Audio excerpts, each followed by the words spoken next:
यह गांव में जीवन के बारे में एक 300 शब्दों की कहानी है जहां नदी मुड़ती है। लगभग 300 शब्द जहां नदी भूमि के चारों ओर एक कोमल भुजा की तरह मुड़ती है। वहां सुंदरग्रीन नामक एक गांव था। यह इतना छोटा था कि हर कोई एक दूसरे के कदमों को जानता था। फिर भी अनगिनत कहानियों को पीढ़ियों से बुनने के लिए काफी बड़ा था।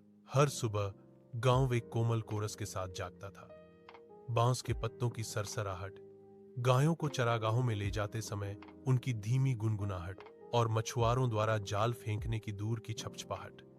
महिलाएं पतली रीढ़ झाड़ू से दरवाजों की सीढ़ियों को बुहारती थीं, जिससे सुबह की धूप में चमकती धूल के छोटे छोटे बादल उठते थे।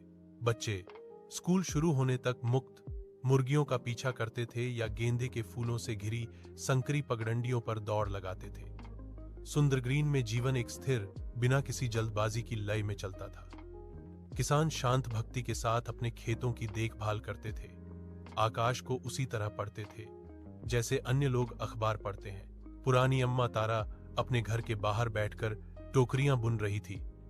उसकी उंगलियां याददाश्त के भरोसे चल रही थीं। वह गांव का शांत केंद्र थी। वह जिसे लोग तब देखने आते थे जब तूफान, चाहे वह आसमान में हो या दिल में, बहुत भारी हो जाता था।